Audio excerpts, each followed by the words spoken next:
आज का विषय है माफी। आज का शब्द है माफी। मैं किसी दूसरे को माफ नहीं करता क्योंकि मैं किसी दूसरे को दोषी नहीं ठहराता। जब आप किसी दूसरे को दोषी नहीं ठहराएंगे तो माफी का तो सवाल ही नहीं उठता।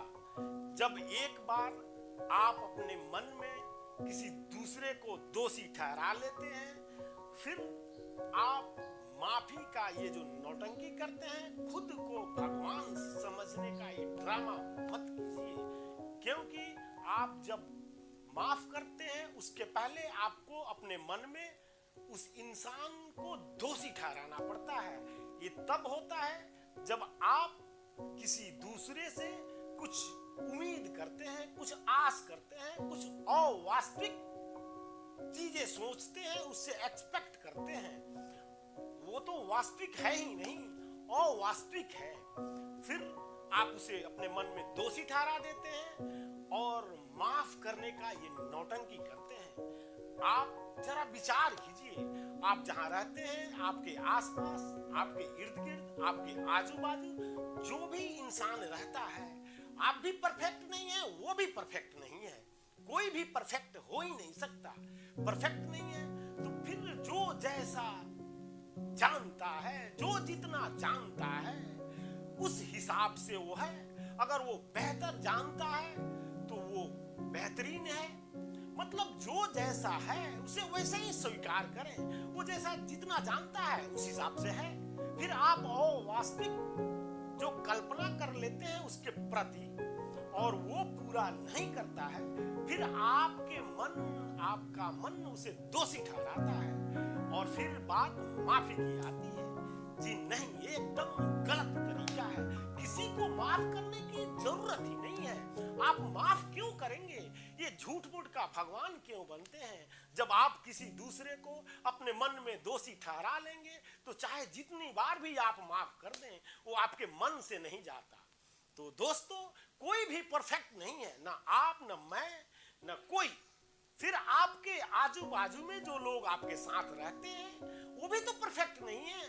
फिर आप उनसे अवास्तविक उम्मीदें कैसे कर लेते हैं? और जब वो पूरा नहीं करते, उस पर वो खरे नहीं उतरते, तो आपका मन उन्हें दोषी ठहराने लगता है और फिर आप उनसे नफरत करने लगते हैं या फिर बाद में माफ करते हैं। तो ये बिल्कुल गलत तरीका है। किसी को दूसरे को माफी करने का तो जरूरत ही नहीं है। जो जितना जानता है उस हिसाब से वो है। जो ज्यादा जानता है, बेहतर जानता है, उस हिसाब से वो बेहतरीन करता है। बस उसके जानकारी के हिसाब से इंसान का नेचर है। फिर आप अवास्तविक चीजें उससे एक्सपेक्ट कैसे कर लेते हैं? एक्सपेक्ट किया तो किया, फिर नहीं पूरा करने पर आप उसे दोषी मान लेते हैं और माफ करते हैं। आप खुद को बड़े बना लेते हैं, आप अहंकार से भर जाते हैं। तो जब आप माफी की नौटंकी आपके पास आएंगी तो आप के जीवन में अहंकार, घमंड और तृष्णा आदि वगैरह वगैरह का जन्म होता है, जो आपके जीवन को एकदम जटिल बना देती है। तो दोस्तों, माफी के चक्कर में मत पड़िए। कोई गलत नहीं होता, कोई सही नहीं होता। जो जितना जानता है उस हिसाब से होता है। इसलिए स्वीकार भाव स्वीकार कीजिए। जो जैसा है उसको उसी रूप में स्वीकार कीजिए। उसे आपने नहीं बनाया है, परमात्मा ने बनाया है, इस नेचर ने बनाया है, इस सृष्टि ने बनाया है। वो भी परफेक्ट नहीं है, आप भी परफेक्ट नहीं है।